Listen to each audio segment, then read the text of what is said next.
What I was suffering in real terms was heartbreak syndrome, and this is a real medical condition. Medical condition? Yeah. I need to sit for this. Heartbreak. It's not figurative. Hi, Tochi here. 7 here.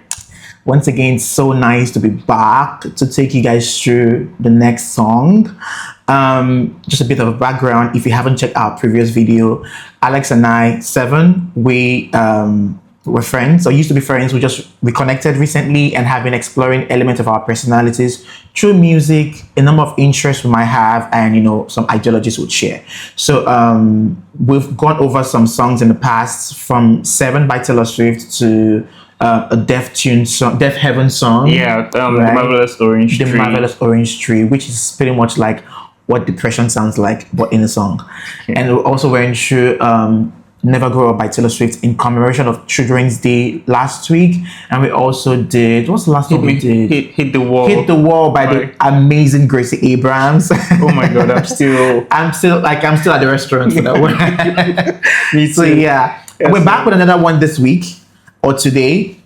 And this is Alex's Peak, read by Taylor Swift.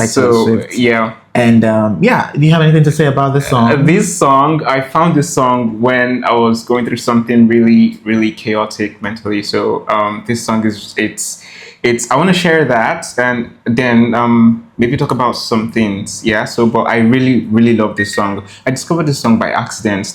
Could you believe that? So it's funny how some things just come to you when you're going through. They come at the right time. At the right time. When you're going through something. So yeah. Especially with someone like Taylor Swift. She's always at the nick of time. I love that so much. So since then, this song has stuck with me. So tell you what, as a Swiftie, I was really excited when Alex picked Red. It just felt like, wow, the stars are aligning. I was so excited. I was like, oh, amazing. Because this is a song I love. But Taylor has so many songs. Yeah. So it's not one of those songs you always remember to go back to, but it's a song I really love. I think I've told you how much I love the intensity of the song. Yeah. And it's just it's high energy, but the lyrics are also very damning. One thing I love about this song is her use of colors to express different emotional states and all that. Yeah. Oh, we're gonna get into it. Yeah, we're gonna get into the I think from years ago when I first heard Red, I was really fascinated by that thing of communicating or storytelling, about love and emotions, with colors. It was so interesting. But well, let's get into the whole shebang without further ado. The first verse reads, first of all, Red is the second track of, I think, Taylor Swift's 4th studio album called Red as well. Just for context, in case you're not familiar. So the first verse reads, loving him. Oh, you want to take that? I mean, it's your pick, so you take that. Yeah. So loving him is like driving a new Maserati down a dead-end street. She started guns blazing. Yeah. So how I interpreted this line was intense, the neurochemistry of intense love. Yeah. So it's driving a new Maserati. When you have something new, you're excited, it's so exciting, you want to test it. When you get a new phone, for example, you're looking at the settings, all the features, everything. You're so excited. So it's a wild ride, but now they're diving down to a dead end street. So I don't know if this dead end street is something if it's saying she saw it from the start, or something she realized as they were driving that they were going towards the dead-end street. So, but so maybe how I would also interpret that, not far from what you just said, maybe just piggybacking off of it, and then you saying something like a wild ride is so apt, because a Maserati. So I'm seeing, in this case, I'll use Maserati as a metaphor for a fast car, or a sport car, a grand car. I'm not a car person, but some cars that just has that pizzazz, that just you enter, you just want to speed and race, or it just keeps you on a high cars like that. I don't know. I've forgotten what they call it, but is it fast cars or sport cars or smart cars? I don't know. But yeah, but Maserati like in that lane of cars that when you're on this highway, you're just going. Yeah. And then, so driving a new Maserati, like you rightly said, it keeps you on this high. You are on this high. I mean, people who drive, they have this thing for like when they want to speed. For speed, yeah. When they want to speed. I don't know why, but sometimes they have this urge that they want to speed. And they just keep going, and it just keeps them on this high. Yeah, it's exhilarating. Like when that's the word. Yeah, exhilarating. It's so exhilarating, and then doing so when you're driving that Maserati or that car, whatever, down the dead end street, you are likely to at some point crash. Yeah.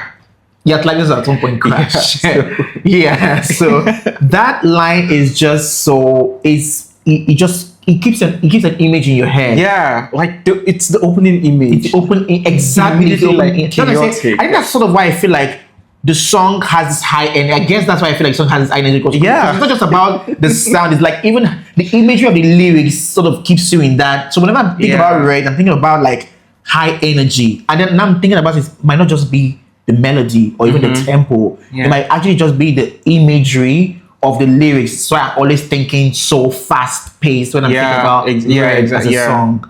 Yeah. Love that line. So I love it too. I love how immediately chaotic everything is. It sets the scene right off. So, faster than the wind, passionate as sin, ending so suddenly. Oh my God. I think I should say something about. Yes. Well, it's still like part of the first line. Yeah. Yes. Faster than the wind. Of course, you're going exhilarating. It's so fast. It's deeply passionate and like just and so suddenly. That's actually what you just said right now about the second line sort of complementing the first line. Yeah, it's kind of something I want to say about a lot of Taylor's writing. And sometimes you can see one line you're struggling with the meaning, but that meaning of that line, she has said it in the previous line or the line after. Yeah. So that first line is basically what she said in the second line, doing it a different way, but she sort of explained what the second line means and sort of maybe even put more character to the feeling of driving a Maserati down a dead end street, which is at first is so fast, it's windy, it's all of that stuff. It's like so passionate as well, like you said, it's exhilarating. There's this high you get driving with that speed on this sort of luxury car. And then it ends abruptly because that's how it feels. Like when you're newly in love, it feels so exactly fast. Like that. Yeah, exactly like that. So like everything feels new and fresh and so fast. Yeah, passionate. Yeah, you want to speak to each other every time. Everything just feels so. You just feel so anew. And then when it ends, they're like so sudden. Like even if it's 7 months, why did I say 7 months? Is that so specific? I'm sorry, I don't mean that. 7 years random, 7 months, But even if it's like months, it still feels so sudden. Like So and you kind of attribute that to how powerful the whole thing is, the feeling and everything. So I love the metaphor she uses here in the following line. So loving him is like driving. It's like trying to change your mind once you're already flying through the free fall. Like think about that. Think about that. Okay, I mean, I'll let you go. Sorry, okay. I'm just so passionate about this. So, the literal imagery I got when like dissecting this was, you're going skydiving, and you're like in the middle of free fall, and then you realize you don't have your parachute. I want to change my mind exactly. You want to change your mind, but at that point, you can't. What can you do? What can you do? You're gonna crash land. It's really impossible. Like that. I think it's impossible. And that's very true because skydiving, you it's something you voluntarily go for. Yeah. You are not pushed. You go for it, and then maybe mid-air, you're like, I want to change my mind, but I'm sorry. The only option, the only thing you can really do at that point is to sit to the end. Wait till you crash. Actually, wait till you crash. Actually, wait till you crash. That is actually so, that's sort of why I really love what we're doing right now. Because to be very fair, all the while I listen to this song, that line of loving him is like trying to change your mind once you're already flying to the free fall, I always think about maybe jumping off a cliff. But skydiving is different from jumping off of a cliff. Yeah. Jumping off of a cliff is a different, like, maybe you're depressed or whatever, maybe you're pushed. But skydiving is like you go there by yourself. You say, I want to feel this high. Exactly. You want to feel this. It's just like also like driving the new Maserati down there. You want to. It's like about being exhilarated. You want to feel this high. It's also like a high energy activity. Exactly. As well. It's like I think I've likened it to a recreative sport and something you do for recreative reasons. Adrenaline. Exactly. You're chasing it. It's like also like driving at that intense speed. Exactly. Adrenaline. I really that's so tea. I really love that. And trying to change your mind once you're already through the free fall. Flying, and it's like it's not at that point you can't change your mind. You just have to wait for your fate. Your fate has been sealed at that point. You just have to wait for it. Love. I love it. Like the colors and and the metaphor. That's like I just love because it's easy to imagine and then yet it's so to put it in words in way that she does and she did, like it's something like how can I even if you think about it, how can you put it in words so easily? Yeah, exactly. Like trying to change your mind once you're already flying through the free fall is insane. Anybody can just you get it. You get it. Because and likening that feeling to love is bittersweet. It's bittersweet. You get what I mean? Like it's not that positive. It signals warning. Yeah. It's like a warning, whatever. Yeah. Like, yeah. Be careful. Be careful. how careful can you be? But how careful can you be? Because these things you don't really see the end of it. Yeah. Because even if you're careful, let me still take that skydiving as you check for all the safeties and everything. You check that you have a parachute. You literally just check all the safety measures that they are in place, and then free fall, you're realizing that you actually don't have a parachute or like maybe the click doesn't work. And you know what's funny? Just to add, I mean, in these cases, with skydiving, there are guards or whatever. Yeah. Right? But once you've been distant, even that person, the guard or whatever, like nobody can save you. You're left to your fate. Yeah. So I feel like that's also like that's enough. When it's like trying to change your mind once you're free fall. I'm using him here as even like that guy or whatever that was with you and gave you that. At that point, nobody. Yeah. So even him in this case cannot save you. So, but yeah, I'm probably going too far with that analogy. But so it tracks actually. So, like the colors in autumn, so bright, they just before they lose it all. I mean, again, seasons. Autumn is the season before. It's still called like the fall. So it's when colors they turn orange, bright orange. So sunsets are beautiful. The day is warm, and then the evening twilight is so like it gives this whimsical, magical moment before like the end, before winter comes. So like, and winter is like the cold and like the blight and everything. So the colors in autumn is. So you say autumn is like fall? Yeah, autumn is like fall. So at this time, trees who shed their leaves at this time, they turn orange, bright orange, from green to orange, and then they're so beautiful at that point. When you look at them, trees could literally look like the sunsets. Yeah, so everything is just beautiful at that point. Yeah, so fall is such a very it's like a painting when you're standing outside when you're a very how would I put it? The scenery just around that period. Asking or confirming because Taylor uses fall a lot. At least I think even with the red era, the red era is very much associated with fall. The scarf and all that. All Too Well.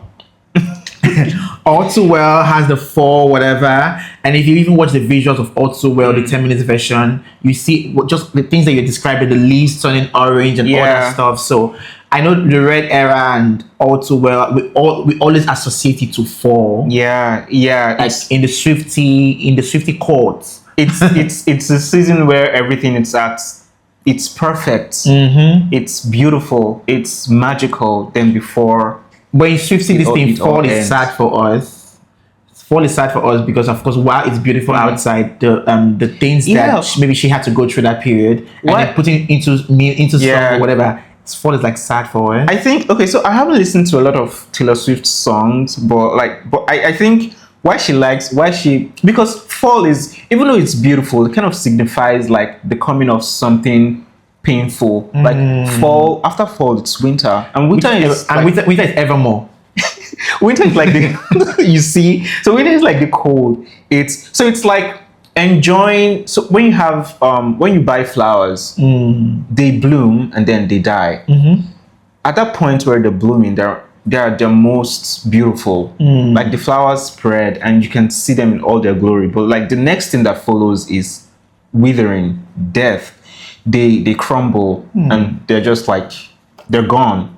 So that's why fall is such a very it's beautiful. It's like a bittersweet, like you said, bittersweet like period. It's beautiful and everything, but it's like the harbinger of something dark. Because whenever I think about fall or autumn, I always think about the Red album, the Red era, All Too Well. Yeah. And like, so it's even, and All Too Well is from the Red album actually, so it's very much corroborates what I'm saying, even like, you know, yeah. I think it's that. So yeah, moving on to the chorus. I love that imagery. Love. I love that imagery, yeah. So bright just before they lose it all.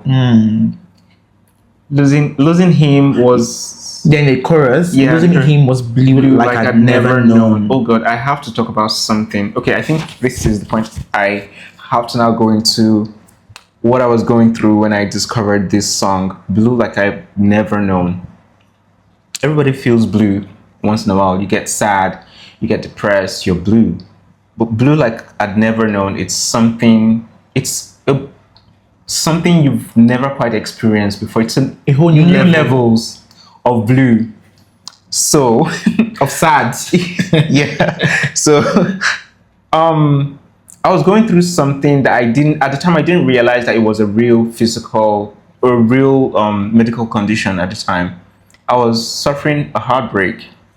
And what I was suffering in real terms was heartbreak syndrome.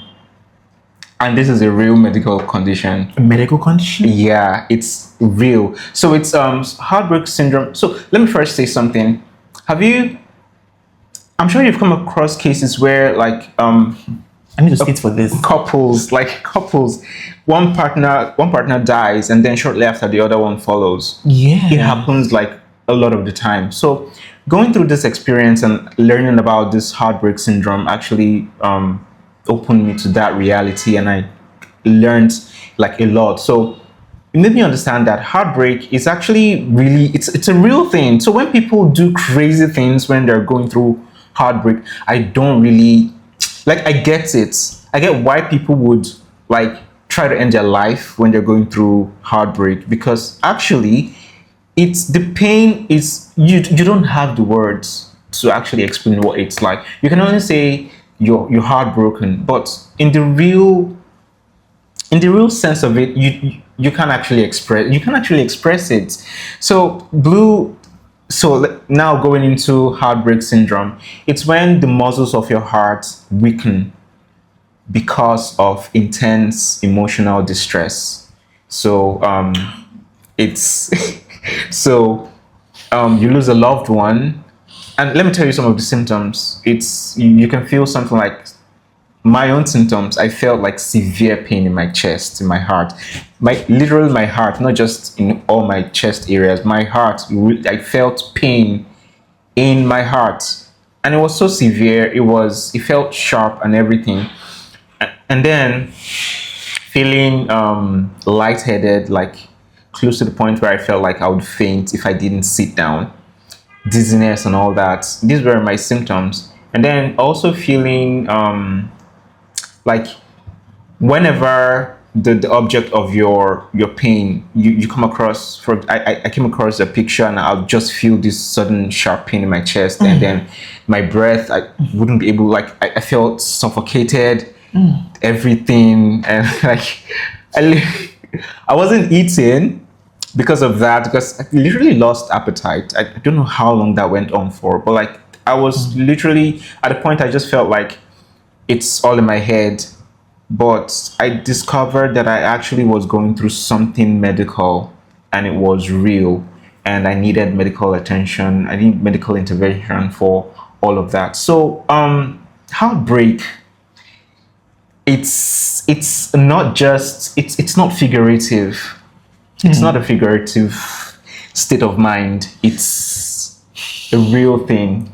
I mean, Alex, what you just shared right now is, first of all, thank you so much for sharing that and for bringing that up, because it seems very validating as well to the things I have experienced. But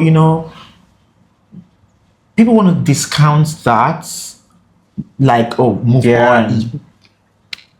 Oh, move on. Exactly. And I'm like, I remember when I was going through mine, and you hear your friends, especially when your friends tell you, "Oh, move on," and all that stuff. Yeah. I'm like, you guys, this is not. I mean, at least for me, I don't know about the other person, or I don't know about you guys, but I'm a genuine person, right? And I put my heart and everything in this. Yeah. And you broke that. And then you guys are saying move on because you guys don't see that a damage is being done. Because we see physical damages, we see injuries, we see whatever. So because you're not seeing this, you don't know that an actual damage. Now, at that time, I didn't know. I mean, I didn't even know there was anything like, I didn't even know there was a medical condition or whatever. So we want to chalk up heartbreak to be it has happened, move on. But my point is that it's not always the same. It's not always like that for everybody. For some of us, it's like you said, you see their picture, you hear about them, or you see someone that looks like them, you start palpitating, your heart start racing, there's this sharp whatever, like it happened. And what you're saying, I have experienced it as well. It's crazy, and because people downplay emotional. People when something is emotional, you're talking about heartbreak, people just immediately, oh, it's something in your head. It's an emotional state. You have to get over it. People don't realize that these things have emotional. They think emotional pain is, they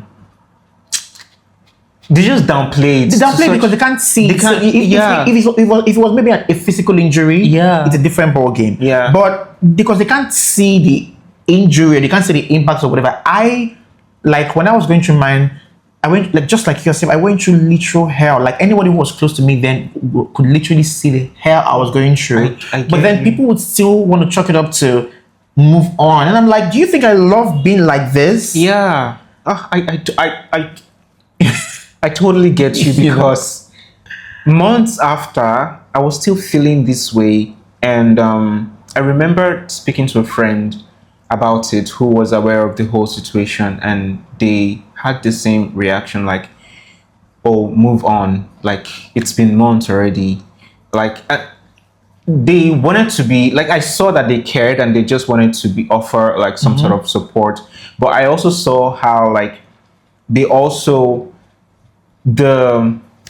trivialized the way they were trivializing it. So I felt that I even felt, I'm struggling for words at this point, but I get what you mean. As per, I think we've spoken about this before, whereby at some point you just lock up and you never talk to anybody about it because you don't want to be judged for still hanging on to one thing. And then sometimes it's not about just like, I'll give an instance. For instance, in 2021, I had a minor accident. It's seemingly minor. I mean, quite a minor accident actually. I didn't have actual bruise or whatever, but like, it was like there was a fire somewhere around. I was trying to take cover, run, and a car was trying to repark. My gate man was trying to repark a car, and it sort of he didn't know I was standing. It just sort of just hit me. So I just sort of fell to the ground. My knee, my left knee, at that point I couldn't walk. So for a while I couldn't walk. So now it's been like 5 years now, right? All that stuff is gone. But periodically I still feel pain in my second knee. Like it just has never gone.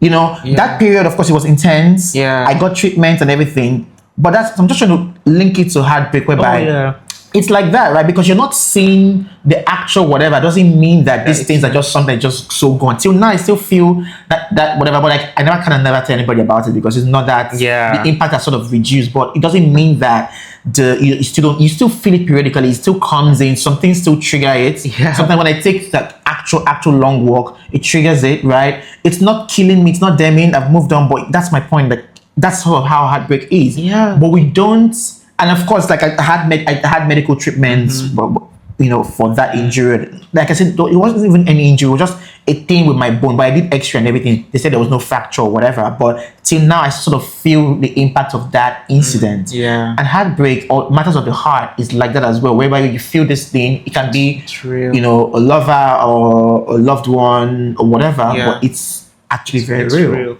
And then after a period, you start to beat yourself up for still feeling that way. You start feeling stupid. Yeah. Alex, it just feels so. You and I seem to be going through the same thing. It just feels so. Yeah, and I like. So coming back to Red. Oh my God, because I think we segued a bit. Coming back to Red, I like. The song is Red. Talking about Red, and then she hasn't said Red yet, and they're using Blue. I know Blue is a word for sadness and depression and the like, but I like that using of Blue, and then also phoning line as well, like because Blue was, I felt blue like I'd never felt before. That was a completely new experience for me. I had never known. I'd been sad about people leaving. I'd been even depressed about it, but I'd never. I think that was the first time and only time I've actually, I would call that like it's a heartbreak. It's a heartbreak. It is. So that was like, at the time I didn't know what was wrong with me, because I kept asking why this person or this whole thing affected me the way it did. I had questions, and it was even like months after, like 1 year after, I was still there.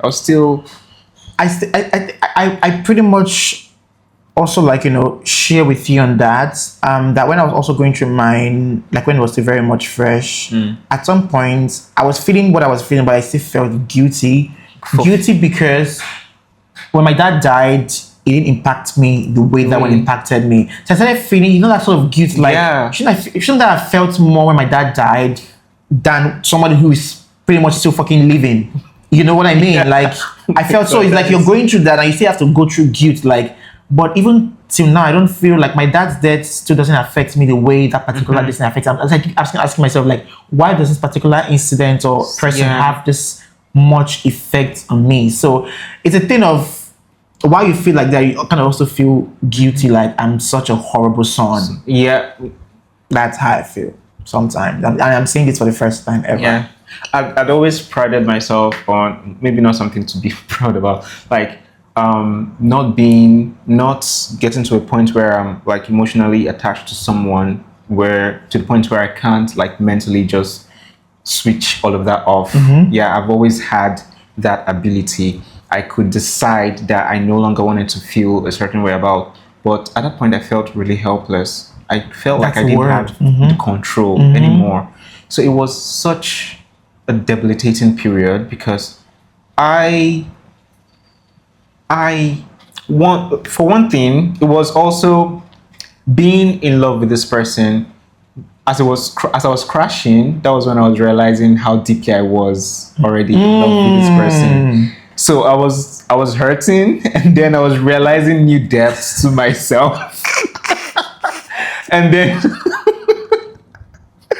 I was like, oh shit, what is going on? What is going on? How did we get here? Yeah, because everything, so driving down, ending so suddenly, driving down a dead end street, all of it was I just can relate, because all of it was, I didn't realize I would be so impacted. I knew I was in love, but I didn't realize how deeply I was. So I didn't expect all of what happened to happen. I felt like, okay, if it comes to divorce, I could just like move on, switch off the whatever, and just move on with my life. And it happened, and I was there.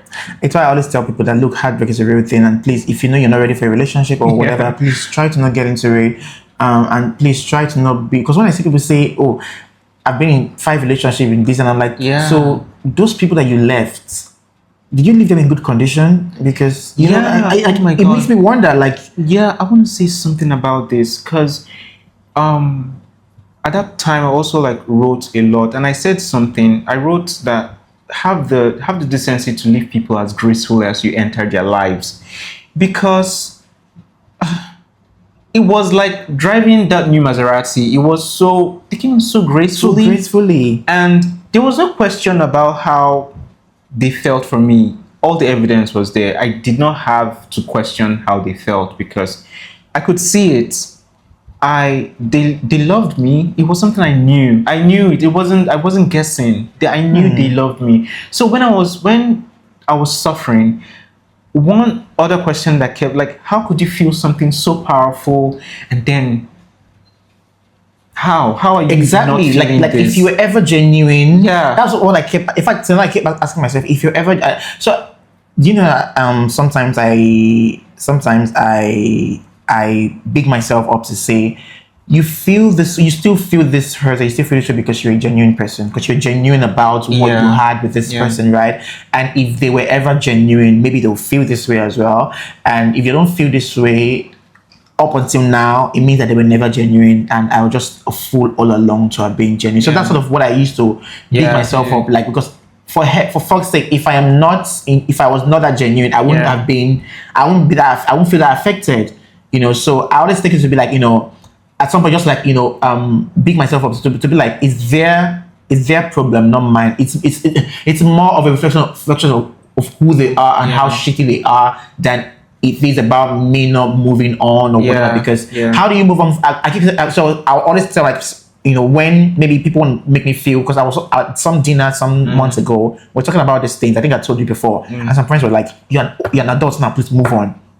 And that made me feel really, really, really bad, because I was like asking myself, so how do you move on from, say, a father who died, a friend who died, or a friend who, like, you don't just move on from people like that. If this wasn't a love affair, right? Like, let's take this to be other this thing. You don't just, I still think about my dad till today. Like, in some cases, I feel like, oh wow, that's sad. Like, it's just still there. And every February 19th, I always remember him. So why should it be different from someone who made me feel so special, feel something at some point, and you make me, I just want to forget him? How do you, if your sibling died or whatever, your friend died, you just forget them like that? Or when you lose someone, you just forget. So this is like losing someone. The difference is just that they're still alive. But that's sort of how I always equate this feeling. It's like losing someone, but unfortunately they're still working alive. They're still working. So you don't just forget people you lose. You don't just forget them, you always remember them. There are certain things that always remind you of them. There are certain patterns, there are certain persons, certain occurrences that always remind you of them. And if you're ever genuine in that relationship or whatever, you always feel, because like, I mean, we'll go through a line, there's like knowing words to your old favorite song. You know, there's something about a song or something you were very familiar with as a kid, and even no matter how you grow up, when something just sort of helps you relieve that whatever, and the feeling can be so soothing. So my point here is, don't let anybody make you feel a kind of way for still feeling certain things, even if it's happened far long. We still talk about Sosoliso Ekash still today, that happened in 2005. And the families of the victims still always relive that experience. So why can't I talk about a relationship that crashed as well, that legit ruined my life? Why can't I relive it years after? That ruined me. I think I became a different person from that point, because let me not even.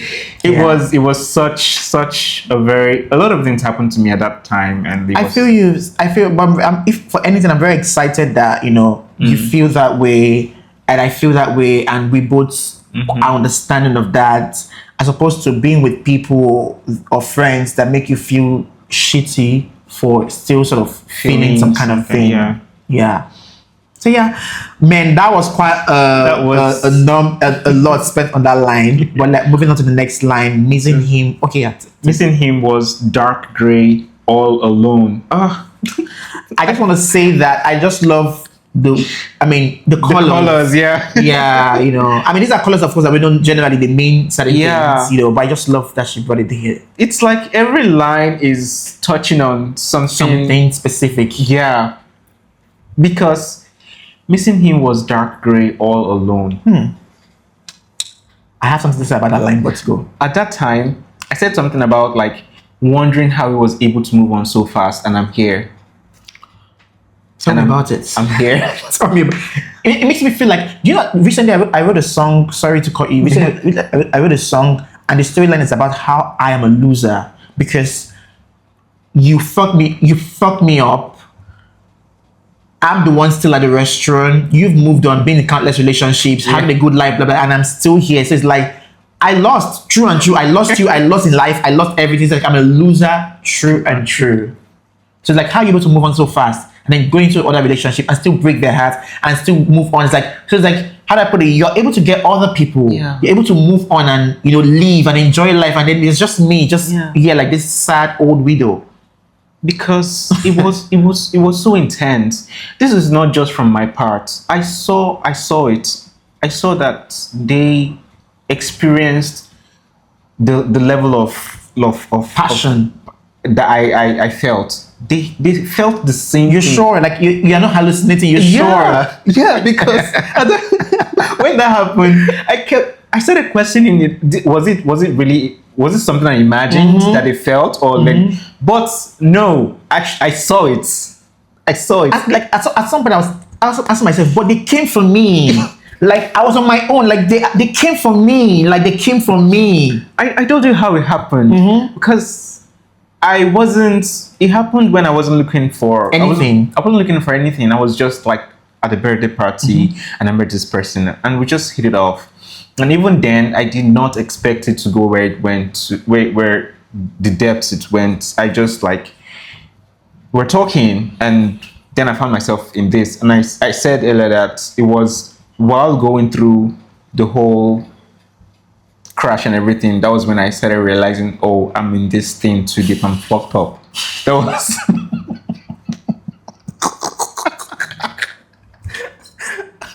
Gosh, this is crazy.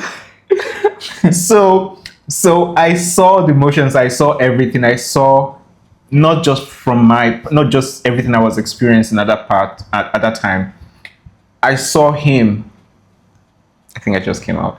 Anyway, I saw them in this too. I didn't feel alone at that time. I saw everything they did, everything they carried me, they pulled me along, and I followed. That was literally how it happened. I followed. So there were specific things that actually told me that they weren't trying to play any kind of games. They were genuine. So when I was going through what I was going through, I started asking nobody in particular if, like, how they were able to feel all of that, and then all of a sudden it's gone. Like, where did it go? I mean, I'm here. I felt everything I felt, and this is why this thing I'm feeling right now, what I'm going through, is this powerful, this intense, this. So what about you? What is happening to you? How is it not happening to you? Rather, to you. Well, that's a good line. How is this not happening to you for real? I read a song about that. How are you not as fucked up as I am? I've asked myself that question many times. So I swear to God, I've asked myself that question many times. So, and this is a question you never really get an answer to. Never, because you just don't. Even if you get an opportunity to actually ask them, you're not sure if they're like being open and honest with you. So you never really get an answer. Yeah, it's just not a conversation to be had, honestly. Yeah, because you won't get anything out of it. Yeah, exactly. Because even if you get it doesn't really help anything. It doesn't help anything, honestly. So, you question these things, and then at the end of the day, it's painful having to accept that you have to move on. I hated it. I hated to accept that I have to move on.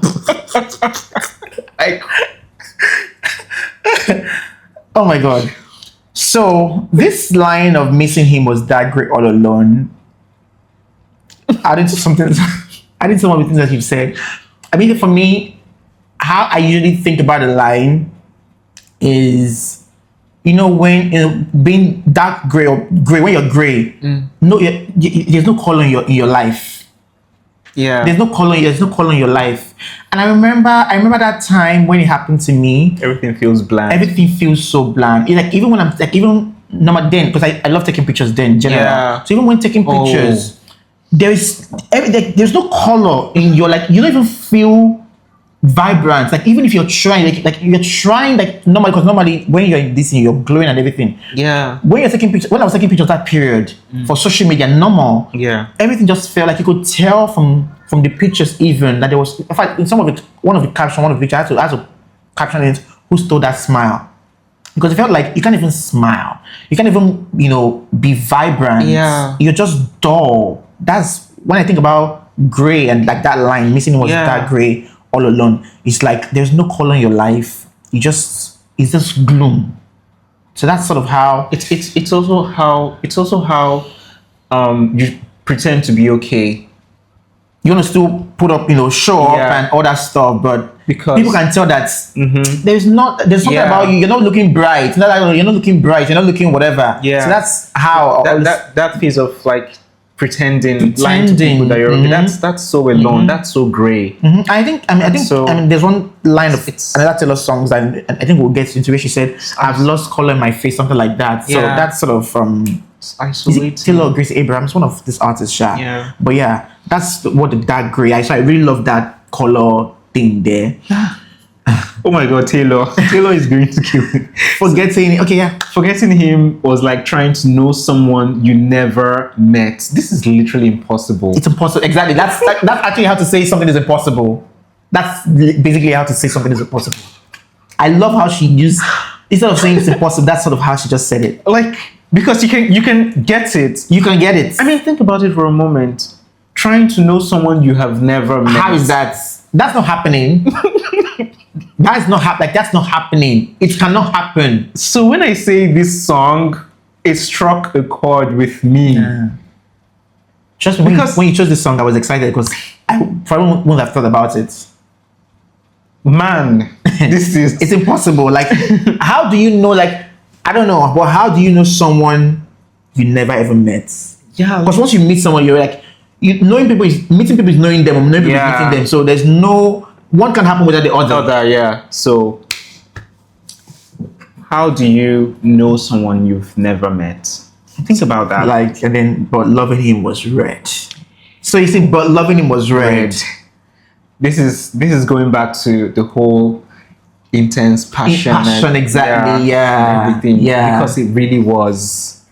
It was red. I love the use of red, like as a word, as a color. Yeah. To connote passion and intensity and love, Valentine, and all that. I mean, in its purest form. In its purest form. Yeah. And actually, think about it. A Maserati is typically a red colored car. Would mostly be a red colored car if you ask me. I'm not sure I've seen a white Maserati before. I think Maserati would be best to be in red color. Yeah. If you visualize it right now. Yeah. I think personally, I just think cars are pretty in red. Yeah. So I love red so much. Like red is one of my. So it's my this song, it's just like the layer, like it's just very connected. It's like red. So then go to verse 2. Verse 2. Touching him was like realizing all you ever wanted was right there in front of you. That is so cute. It's cute. I think it's a cute line. Touching him was realizing all you ever wanted was right. So it's right it's like touching that, like when it going is good, right? Yeah. Touching that person or feeling that touch or whatever is like the entire world aligning. Do you ever? It's like miraculous. Did it ever happen to you that something is happening to you and then you're realizing that you're realizing that you never knew that you needed that? Like before that point, it wasn't something you imagined. I mean, you could think about, you could conceptualize it, but inside of it, you're realizing, I've always needed this all my life. Do you get? Yeah. You've needed it this whole time. You didn't know that you needed it. Yeah. So that's what that line. And it's cute. Yeah. It's cute. I think there's a progression because touching it, I which is Taylor, she gives you the full picture, which is like when the going was good. So touching on everything was realizing all you've ever like. The world is just so perfect tonight. Yeah, because there are moments like that. Yeah, of course. There are specific moments like that when you're with this person and you're just like, oh my God. The world is perfect. You're here. You're here. Can we stay here for forever? Yeah. Embarrassing ourselves. Memorizing him was as easy as knowing all the words to your old favorite song. This is the line as well. Like, there's something about something you've been familiar, you've been pre-exposed to earlier in your life, and then there's something about knowing, like if you play some songs, like from it, there's something about knowing. It feels soothing. It feels so at home. You feel so at home with that thing. So that's like memorizing him is like knowing. They never really leave you.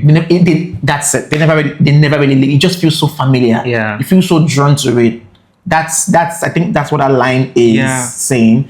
Then fighting, I think this is where things start to get fighting with him was like trying to solve a crossword and realizing there's no right answer. So that's basically saying try to solve a crossword we never agree on anything. We never go anywhere with anything. There's always a mismatch. So when you try to solve a crossword and realizing there's no right answer, so there's never an alignment on anything. That's what fighting with him is like. When we fight, we never come to an agreement of an alignment. There's always a mismatch. Yeah, it's also realizing that fighting itself it doesn't even make sense.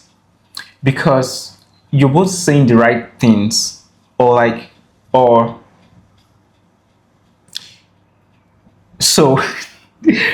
when we'd have like an argument or something, or not really an argument, just talking about like why, because we tried to talk about what was happening to us, and I understood where they were coming from, and they understood me too, and I was like, so why are we fighting? Why? If we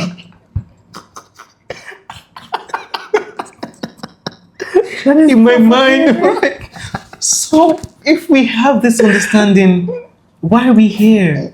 That's crazy. Why are we here? Like, really, why are we here? Why are we doing this? Why are we fighting? There is no answer. It's like there's no answer. This is like trying to solve a crossword and realizing this is like there is no answer. You can't figure out what it is. Yeah, exactly. Like it's hard to figure out. Like how? What is the issue?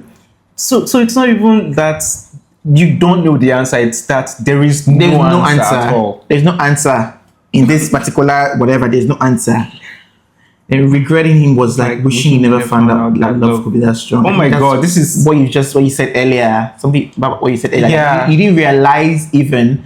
Like you were in it and you didn't realize how deep you had gotten in, and then you regretting him was you having to realize how bad this has been, and you wished it was never that. Yeah, because this isn't something you actually know. It's not something you make up your mind about. Like you knew that it was that strong. What you felt, you realize how strong what you felt was until. Yeah, there's no way to go back. So all you can do is like wish that you could. You never got into this. You never got in this deep. But when she said loving him was red, when you think about that, and then you think about other things, but loving him was red. Yeah, exactly. Like you think about like I mean, but it was good. It was fun. While it lasted, it was passionate. It was crazy. You know. All that stuff, but loving him was red. Then she goes to the chorus again. Missing was blue like I'd never known. Missing him was that great. All alone, forgetting was like it's basically repeating in the chorus and then the bridge. Remembering him comes in flashbacks and echoes because yes. Flashbacks and echoes for real. And just like back to what some of the things we've said. If like let's even make this broad, right? When you lose a loved one, in general, you always remember like random things just remind you of them. It could be someone's voice that sounds like, this person reminds me so much of my dad or my brother or my friend, or certain experiences that just reminds you of this person, and it's sort of bursts of flashbacks and sudden whatever. Let me tell you something, Joel. It was freeing when I accepted that they were always going to be someone I would love forever. it was freeing to accept that. And because Alex, I've been there before. Kind of I'm like experiencing the same thing. Exactly, and having the same ideologies to these things. my God, this is doing something to me right now. It is. But how are you saying every single thing I've actually like thought of and made peace with? I made peace with the fact that there's just that one person I'll just keep mulling over for the rest of my life. It was so freeing. In some sense, it was freeing to accept that. And then the flashbacks and the echoes, it's something that you always think of them. They'll always be in your mind. They stay with you.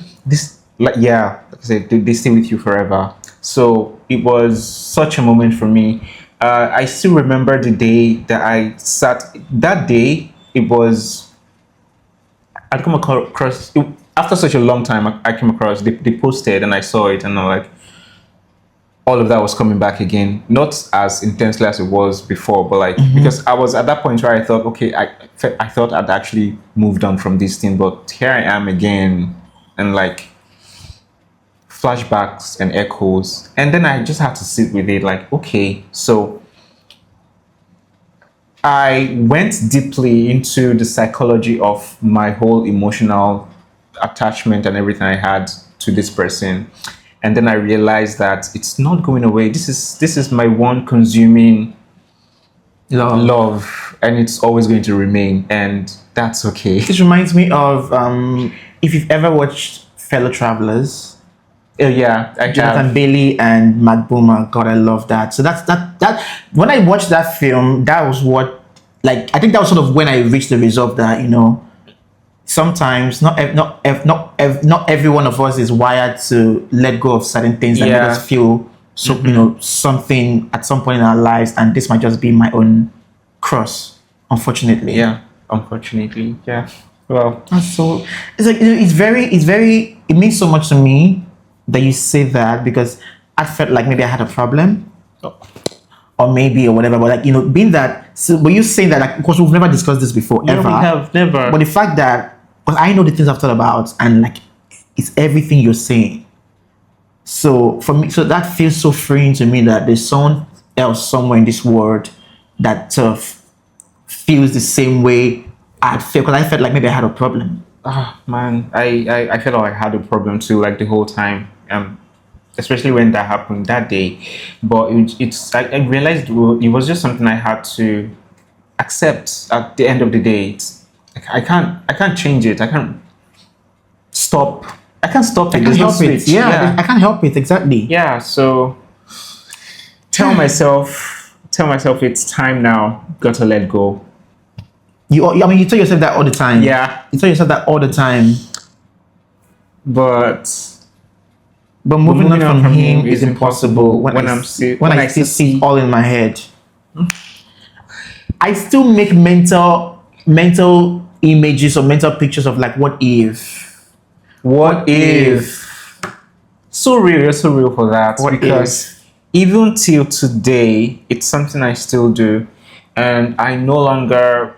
And I used to feel judge myself for having the thoughts, for thinking that, for daydreaming about this person this person I know is gone. It's gone, and there will hardly ever be a chance for that. But you just keep daydreaming. Like, same. What are you, Alex? Same. I'm telling you. I think, and that's what's the word? That daydream is all like it helps me carry on. Yeah, it helps me carry on. A small confession. A small part of me still has hope. Yeah, it's same. I mean, that's why I still call them sometimes. Hoping that every time I pick up my phone to call, it's like I'm hoping that okay, this will be the one call that will maybe change everything. Every time. It's been 10 years. Oh my God.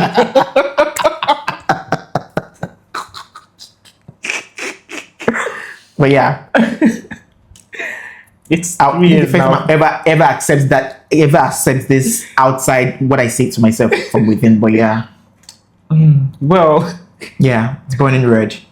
It's burning red, man. red. It's burning red. Burning red. And that's about it. I think the other, I think then the post chorus, that's why it's spinning around in my head, comes back to me, burning red, burning red, burning red. And then she goes the outro, back to the first line. His love was like driving a new Maserati down a dead end street. This is because a lot of people talk about their first times. Yeah, their first time meeting someone that made them feel a certain special way. Because the first time is always like it's one of the memories you, even if you forget some of the core parts, the first time is something that stays with you. Because I mean, I remember the first time so clearly, like it was yesterday. I remember it so well. It's when I think about them, it's one part that you remember it all too well. All too well, my dear. All too well. It's the one part like it, and it feels safe. That memory feels safe. God bless you for that, Ali.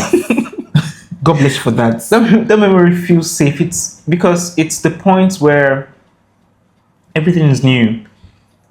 There is no vision of the end. There is no. It's new. It's not just the fact that it's new. It's just so comfortable, and when you remember them and remember everything what you had to go through, that first memory is somewhere that actually feels safe. It's like walking into a storm, and then you're getting to the eye of it, to the start of everything that actually feels safe, and then you wish you could go back to. See, I don't feel shameful for admitting this. If there was a chance to experience everything again, I would still do it. Yeah, I'd still do it because I want to feel the first time how it felt the first time. I want to go back there. I want to meet them again. I want to experience everything again, and I'll go back. I always think about that a lot, like, wanting to experience that, like wanting to go back to that place again, like that place as part, when it was passionate and that stuff, like that feeling and all that stuff. Like I want to feel that way again. Unfortunately, I haven't been able to feel that way ever again since then. It's like it's like visiting somewhere that was so nice for the first time, and you always daydream of going back and experiencing that place again. You get what I mean? Like you live for the hope of it all. Yeah, because I think about elements of that period. That first day it was a night, and it was just such a beautiful night, and everything that happened in that moment that kind of like sealed everything, sealed the fate, sealed. But then you ask yourself, going back at what cost? At what cost? Yeah. At what cost? Because the damage, it was damning and is damning, and so it's like, I'm going back to. I want to go back to that place, but knowing fully well what going back there could also bring you. Yeah. You ask yourself, it's like Grace Abraham weighing the costs. Yeah. I think Taylor using this line as the closing is also like trying to because a lot of people say that they will do it again. They will do it again. And Taylor being that kind of person that she's not the type that regrets a lot of things. I love she's not the type that regrets a lot of literally things. wears her heart on her. She does. And it's something like unabashedly. It's something I'm very inspired by about her. I'm not even lie to you. She wears her heart on her sleeve unabashedly. Yeah. So I think we've come to the end of this one. Wow, this was a lot more intense than I even envisioned. Red by Taylor Swift. My God, I would go back to listen to this song, and I know that this song would not sound the same to me ever. Like it won't sound the same to me again. Like now I'm listening to the song with a whole new, you get what I mean, view and perspective of things. Thank you so much for sticking with us on this one, and see you in our next one.